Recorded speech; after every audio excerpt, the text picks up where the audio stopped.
Gold, trusted gold buyers. మీరు తాకట్టు పెట్టిన బంగారాన్ని విడిపించి ఈ రోజు ఉన్న మార్కెట్ ధరకు కొనబడను.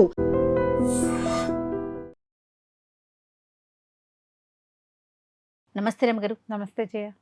రమగారు, మనశ్శాంతి ఎక్కడ లభించును, ఎలా లభించును?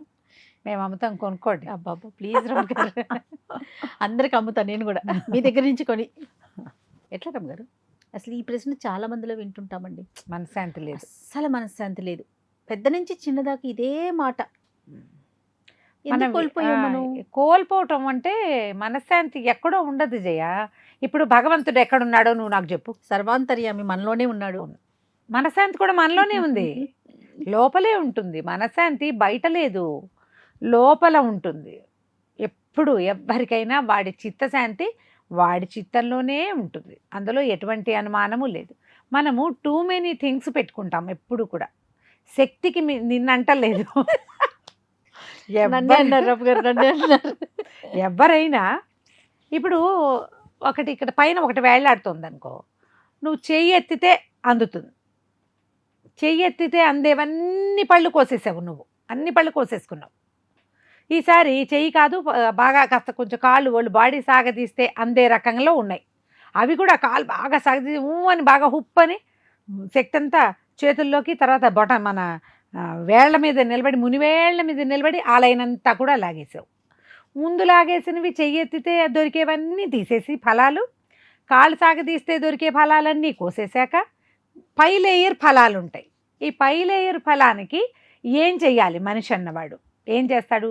చెయ్యెత్తినా అందదు, కాళ్ళు ఎత్తినా అందదు, బాగా సాగదీసినా అందటం లేదు, ఎంత కొనసాగినా రాదు. అప్పుడు ఏం చేస్తావు? ఒక స్టూల్ వేస్తావు, ఆసరా తీసుకుంటావు. ఒక స్టూల్ వేసుకుని దాని మీద ఎక్కుతావు. స్టూల్ వేసుకుని కొయ్యగలిగేవన్నీ కోసేస్తావు. అందరూ చేస్తావు, నేను నువ్వు కూడా. ఆ పైవన్నీ కోసేసాక చిటారు కొమ్మన కనపడతాయి ఒక 8 10. బాగా లొడ్డంకాయలు, ఇంత లడ్డూలాగా ఉన్నాయి, మామిడికాయలు కొన్ని పలకబారినాయి, అవి పచ్చగా ఉంటాయి, చిలక కొట్టేస్తుంది. దాని రుచి మీద మనకి ఆత్రంగా ఉంటుంది. చెట్టు మీద చూస్తుంటే ఉద్రేకంగా ఉంటుంది కదా మనకి. ఈ ఉద్రేకానికి ఏం చేయాలనుకుంటాం? ఇప్పుడు చెట్టు ఎక్కేద్దాం అనుకుంటాం. చెట్టు ఎవరు ఎక్కగలరు సాధారణంగా? కాస్త సన్నవాడు, కొంచెం చిన్నవాళ్ళు, సహజంగా శరీరం యాక్టివ్గా ఉన్నవాడు, టెంపర్తనం ఉన్నవాళ్ళు, ఇది మెయిన్ కదా. తర్వాత పడితే ప్లాన్ బి, ఒకవేళ పడ్డామనుకో పైనుంచి, ప్లాన్ బి పెట్టుకునేవాడు ఎక్కుతాడు చెట్టు. అవునా కాదా? కదా, ఎక్కుతాం. ఆ పైకి ఎక్కిన తర్వాత ఆ పై దాకా వెళ్ళాక నువ్వు మళ్ళీ సాగాలి అక్కడ. మళ్ళీ ఏం చేయాలి? ఒట్టి చేతులు సాస్తే కుదరదు. మళ్ళీ కొన్ని వేళ్ల మీద నుంచుని ఆ కొమ్మ మీద బ్యాలెన్స్ చేస్తూ కిందకు చూస్తే కళ్ళు తిరుగుతాయి. ఆ పైది కొయ్యాలి నువ్వు. ఆ పైన ఒక్కటి అయితే కొయ్యొచ్చు, ఎటాగో చచ్చి చెడి 15 ఉన్నాయి.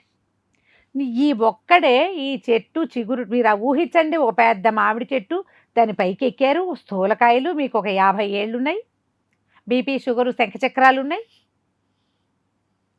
ఇంట్లో వెనకాల రేపు మనకేదైనా అయితే కొంప మునిగిపోయే వ్యవహారాలు ఉన్నాయి.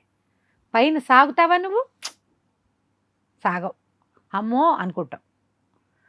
సాగేవాళ్ళు లేరా? ఉన్నారు, ఉంటారు. ఇప్పుడు అమ్మో అనుకుని దిగేటప్పుడు పడిపోయే వాళ్ళు ఉంటారు. కింద నుంచి నేను ఎక్కలేకపోతాను, వాడెవడో ఎక్కేస్తున్నాడని నాలికి పిక్కునే వాళ్ళు ఉంటారు. ఓ బుడ్డాడు ఉంటాడు, 10 ఏళ్లవాడు, మన ముందే కళ్ళ ముందు లాగు వేసుకుని తిరిగినవాడు, మనం ఎక్కలేని చిటారు కొమ్మకి వాడు ఉడత పిల్లలాగా ఎక్కేస్తాడు, చిలక కొట్టినట్టు కొట్టేస్తాడు పైనున్న కాయలన్నీ. వాడి మీద మనకు మంటగా ఉంటుంది, వాడి చిన్నతనం మీద అసూయగా ఉంటుంది, వాడి చులకరితనం మీద, వాడి తెంపరితనం మీద, వాడి పట్టుదల మీద కూడా మనకు మంటగానే ఉంటుంది. ఎన్నైనాయమ్మా మంటలు. అవును. ఈ మధ్యలో శాంతి ఎక్కడిది? ఏది శాంతి? నువ్వు ఎక్కలేనివి ఉన్నప్పుడు శాంతి ఉండదు, ఎక్కడానికి ప్రయత్నం చేసి ఫెయిల్ అయితే శాంతి ఉండదు, పై ఎక్కాక పడిపోతే శాంతి ఉండదు, కింద నుంచున్నా శాంతి ఉండదు. మనకు అందని వాటి వైపుకి చూడడమే మనశ్శాంతిని కోల్పోవటం అక్కడ స్టార్ట్ అవుతుంది. ఎంత బాగా చెప్పారు అమ్మగారు. ప్రతిరోజు పోగొట్టుకుంటాం దాన్ని మనం, ప్రతిరోజు ప్రతి క్షణము. ఎందుకు? నేను సింపుల్ చెప్తా చూడు. ఇన్స్టా తీస్తామా, ఓపెన్ చేస్తాం, ఎవరో అమ్మాయి నేనేదో అదేదో కొన్నా ఇదేదో కొనుక్కున్నా అంటుంది. నాకు కూడా కావాలి అది, నాకు బడ్జెట్ లేదు, మా ఇంట్లో ప్లేస్ లేదు. మధ్యాహ్నం దాకా ఆ అమ్మాయే గుర్తొస్తుంది. చూసినప్పుడల్లా నా హిస్టరీ నేనే బొమ్మలు చూస్తానో ఆ బొమ్మలేగా మళ్ళీ మళ్ళీ ఇంజన్ ఇస్తుంది. అవే వస్తువులు కనపడుతుంటాయి. ఎంత మనశ్శాంతిని కోల్పోతాను జయ. ఇంతకీ ఏమిటి, మన దగ్గర డబ్బులు లేవు, మనకు ఆ వస్తువు అవసరం కూడా ఉండదు, కానీ అది కొనుక్కోవాలనిపిస్తుంది. ఇలా కొంత మనశ్శాంతిని పోగొట్టుకుంటాం. అక్కడి నుంచి మన పిల్లల మీదో, భర్తల మీదో, లేకపోతే భార్యల మీదో, కుటుంబం మీద ఒక ఎక్స్పెక్టేషన్ ఉంటుంది. ఎప్పుడు ఎక్స్పెక్టేషన్ మన బతుకంతా. వాళ్ళు మీట్ అవ్వరు. అది మన పక్కింట్లో వాడు మన ఎక్స్పెక్టేషన్ మీట్ అవుతాడు. వాడిని చూసినా మనకి మనశ్శాంతి ఉండదు. ఇప్పుడు ఇదంతా ఎక్కడుంది? ఈ మనశ్శాంతి పాటు ప్రపంచంలో లేదు, మనలోనే ఇక్కడుంది. మనలో మనం, మనతో మనం ఉండగలిగితే మనశ్శాంతి ఉంటుంది. వండర్ఫుల్. మన లోపల వెతికితేనే మనశ్శాంతి ఉంటుంది. ఇప్పుడు ఇది చూసావు, ఎంతో వంశవశ అని పక్కకి తిప్పేస్తే ఏముండదు, కావాలి అనిపిస్తే వస్తుంది. మళ్ళీ మళ్ళీ అవే కనపడుతుంటే మళ్ళీ వస్తూనే ఉంటుంది. ఇంకా అది ఇక నువ్వు అది నాట్ ఇంట్రెస్టెడ్ కొట్టేసావంటే ఇక అది రాదు. నాట్ ఇంట్రెస్టెడ్ అని కొట్టలేవు. ఏమిటి ఈ మనిషికి, ఆ అమ్మాయికి ఏముంది, నాకు ఎందుకు లేదు, నేను ఎందుకు చేయలేకపోతున్నాను, వీళ్ళు ఎందుకు చేయగలుగుతున్నారు, ఎవరి వల్ల నేను ఇది కోల్పోయాను. మా అమ్మ నాన్న నన్ను సరిగ్గా చదివించలే, చిన్నప్పుడే 2 చితకొట్టి స్కూల్లో చేర్పించాల్సింది, మంచి స్కూల్లో, లేదా మంచి స్కూల్లో చేర్పించలేదు, మంచి కోర్సు చేయించలేదు, నాకు అవకాశం ఇవ్వలేదు, అందుకే నేను ఈ ఎత్తుకు ఎదగలేకపోతున్నాను, వాళ్ళు ఎదిగిపోయారు. శాంతేది సౌఖ్యం. ఇప్పుడు ఇక్కడ ఉన్న 4 మనకున్న ఈ జీవితం ఏదో కొన్ని ఇస్తుంది మనకి, వీటి మీద అన్నిటి మీద డిస్సాటిస్ఫాక్షనే ఉంటుంది. ఈ ఉన్న వాటితో సాటిస్ఫై అవ్వటం కానీ, వీటిని బెటర్ చేసుకోవటం కానీ మనం చెయ్యకుండా దీనికి కారణాలు వెతికి శాంతిని పోగొట్టుకుంటాం. ఎప్పుడో చచ్చిపోయిన నాన్న, ఇంకా ఏదో మనకు వెనకాలే బతికిడుస్తున్న అమ్మ ఏం చేస్తారమ్మా, ఏం చేయలేరు. పోనీ నిన్న నువ్వు చదువుకొని రోజుని ఇవాళ మార్చగలవా? ఇప్పుడేం చేయగలవో చూస్తావా? నువ్వు చూడవు. ఇప్పుడేం చేయగలవో గనక నువ్వు చూసావంటే కొత్తవి చేస్తూ ఉండి, డెవలప్ అవుతూ ఉండి, బెటర్మెంట్కి వెళ్తుంటే శాంతి వస్తుంది. అది ఎవరు చేస్తారు? ఆ చేసే కొద్ది మంది చిత్తశాంతితోటి ఉంటారు. పూర్వం దేవతలు, వాళ్ళకు కూడా ఇవన్నీ రకరకాల వ్యవహారాలు ఉండేవి. బోళ్ళంత మంది దేవతలే ఉండేవాళ్ళు. మొత్తం ప్రపంచం అంతా సృష్టించారు. సృష్టించాక ఏమనుకున్నారు, చాలా విషయాలు ఉన్నాయి, ఇవన్నీ పంచుకోవాలి, ఇదంతా కుప్పకుప్పగా పోసి మనమంతా ఈ రకంగా చేస్తున్నామని అన్ని విషయాలు పంచుకున్నారు. పోర్ట్ఫోలియోలు ప్రతిదీ పంచుకున్నారు. ఒక్కొక్క దేవతకి 2-3 పోర్ట్ఫోలియోలు కూడా వచ్చినాయి. ఒకటికి 3, ఒకటికి 4 కూడా వచ్చినాయి. హ్యాండిల్ చేస్తారు. అట్లా అన్నీ చేశారు. మొత్తం విషయాలన్నీ పంచుకున్న తర్వాత ఒకే ఒక్క విషయం మిగిలింది, మనశ్శాంతి. మానవులకి కొన్ని ఇవ్వాలి, కొన్ని ఇవ్వకూడదు. ఇంకా అప్పటికి మానవ జాతి అప్పుడే పుట్టింది. దేవతలు అన్నట్టు సరే పోని దీన్ని తీసుకెళ్ళి కొండల మధ్యలో పెడదాం అనుకున్నారు. ఒక దేవత చెప్పేట, మానవుడు రేపొద్దున చాలా గట్టివాడు అవుతాడు, వాడు అన్నింటినీ తవ్వేస్తాడు, బుల్డోజర్లు పెట్టి వాళ్ళు చేయబోతారు రేపొద్దున, కాబట్టి ఈ కొండల్లో దాచిన మనశ్శాంతిని వాడు తీసేసుకుంటాడు. మనశ్శాంతిని పంచుకోలేకపోయారు. దాన్ని ఎక్కడైనా దాచిపెట్టాలి ఆ పోర్ట్ఫోలియోని. అది దేవతల పదార్థం అనమాట, బ్రహ్మ పదార్థం మనశ్శాంతి. అక్కడి నుంచి కాదు, అట్లా కాదు, మన సముద్రంలో పెడదాం. సముద్రంలో పెట్టినా కూడా వీళ్ళు సబ్మెరైన్లు అవి ఇవి వేసుకుని వెళ్తారు భవిష్యత్తులో మానవులు, అప్పుడు కూడా తీసేస్తారు. ఆకాశంలో దాచిపెడితే వీడు విమానాలు, రాకెట్లు వేస్తాడు. చంద్రుడిలో దాచిపెట్టినా అంతే, మార్సులో దాచిపెట్టినా అంతే. సో ఇప్పుడు ఏం చేయాలి? అప్పుడు ఒక కుర్రదేవుడు చెప్పేట, చాలా సింపుల్, ఈ మనశ్శాంతి అనే బ్రహ్మ పదార్థాన్ని మానవుడి మెదడులో పెడదాం. వాడు ఊరంతా వెతుక్కుంటాడు కానీ తనలో తను వెతకడు, కాబట్టి ఎప్పటికీ వాడికి ఇది దొరకదు ఈ బ్రహ్మ పదార్థం అని చెప్పాడు. చక్కగా తీసుకొచ్చి దేవతలు మనశ్శాంతిని, ప్రతి మానవుడి మనశ్శాంతిని వాడి అక్షరాల మనసులోనే, వాడి మెదడులోనే నిక్షిప్తం చేసేసారు. కాబట్టి ఇప్పుడు ఎక్కడో బయట వెతికితే ఏమవుతుంది? బయట వెతికితే మీకు ఫుడ్ దొరుకుతుంది, గాలి దొరుకుతాయి, అన్నీ దొరుకుతాయి. బయట వెతికితే మనశ్శాంతి దొరకదు. ఆ ప్రవచనాలు వింటామని అక్కడ పరిగెడతాం, విన్నంతసేపు బాగానే ఉంటుంది, విక్రమార్కుడు సింహాసనం లాగా. దాని మించి దిగ్గానే మళ్ళీ స్టార్ట్. ఇంటికి వచ్చేసరికి బాధలు వచ్చేస్తాయి కదా. లోపలికి ప్రయాణం చేయండి, మనలోకి మనం.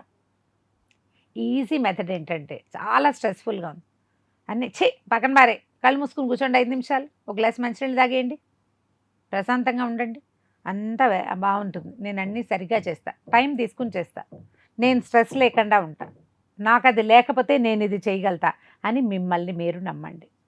మీ లోపలికి తొంగి చూడటం నేర్చుకోండి. దానికి ఒక 3-4 పద్ధతుల్ని వాడుకోవచ్చు. ధ్యానం అన్నిటికంటే ముఖ్యమైనది. స్పిరిచువల్ రిలాక్సేషన్ అంటారు. సూపర్. కళ్ళు మూసుకుని ధ్యానం చేయటం. ధ్యానం చేయండి, మీ ఇష్ట దైవాన్ని చేయండి, మీకు ఇష్టమైన వాళ్ళని గుర్తు చేసుకోండి, చిన్నప్పటి ఇష్టమైన ఒక విషయాన్ని జ్ఞాపకం చేసుకోండి. మీకు ఏదో డయాబెటీస్, ఇష్టమైన స్వీట్ తయారు చేసుకుంటున్నట్టు తింటున్నట్టు ఊహించండి కాసేపు. మెడిటేషనే అది అంతే. కూడా.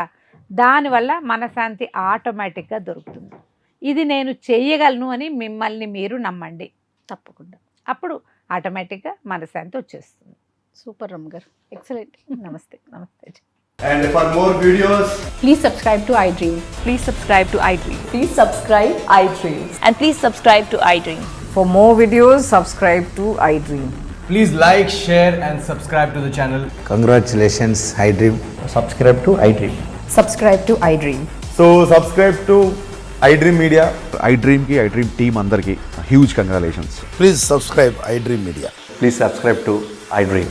Subscribe iDream. Please subscribe to iDream. iDream అంటే నా కళల ఛానల్ను సబ్స్క్రైబ్ చేసుకున్న నోరు తిరుగుతలేదు. మీరైతే గంట గుర్తు కొట్టండి. For more such videos, please subscribe to iDream.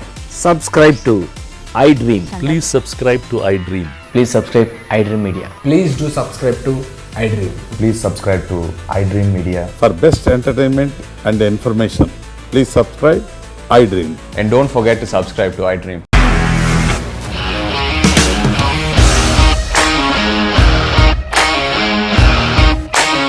ఇండస్ట్రీలో కమిట్మెంట్ ఇష్యూస్ వస్తే నీకు కూడా వచ్చినట్టు మార్నింగ్ తీసుకెళ్ళారంటే కొట్టి పడేస్తారు.